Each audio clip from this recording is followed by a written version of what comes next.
Kontribusi usaha menengah terhadap ekonomi kita sebesar 13%, sementara Thailand mencapai 18% dan Singapura 22%.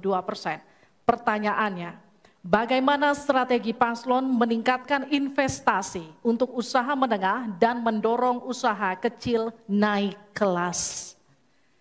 Waktu Bapak untuk menjawab 2 menit dimulai sejak Bapak berbicara. Silakan. Terima kasih. Investasi salah satu yang paling penting buat pertumbuhan ekonomi kita. Dan investasi tidak akan ada masuk ke tanah air kita apabila tidak kita bangun trust, kepercayaan internasional, kepercayaan dalam negeri dengan apa? Dengan kepastian hukum dan terjaganya kestabilan usaha yang berkembang di masyarakat kita. Di sisi yang lain, investasi juga masih sangat tertutup.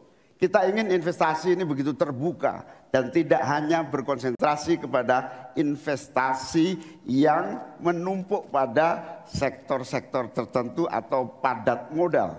Kita perlu menggeser investasi ini menjadi padat karya yang bisa melibatkan seluruh anak bangsa ini mendapatkan pekerjaan. Di sisi yang lain, di lain halnya investasi yang transparan akan membuka akses usaha kecil dan menengah untuk terlibat di dalam proses investasi yang masuk ke dalam negeri maupun yang ada di masyarakat. Kedua, agar investasi ini bisa masuk buat kalangan UMKM dan seluruh pelaku usaha kecil, maka kita harus kuatkan kapasitas dan kualitas produksi dari UMKM kita, sekaligus tanggung jawab pemerintah ini meyakinkan sekaligus memberi fasilitas kemampuan pemasaran untuk meyakinkan para calon investor baik di dalam negeri maupun dari luar negeri. Yang lebih penting dari itu adalah kepastian hukum, termasuk di dalamnya adalah jaminan akan investasi tidak akan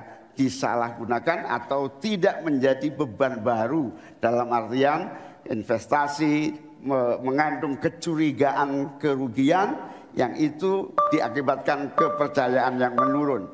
Kredibilitas pemerintah hukum harus ditegakkan untuk membangun trust agar semua yang investasi merasa aman. Cukup, waktu Anda habis.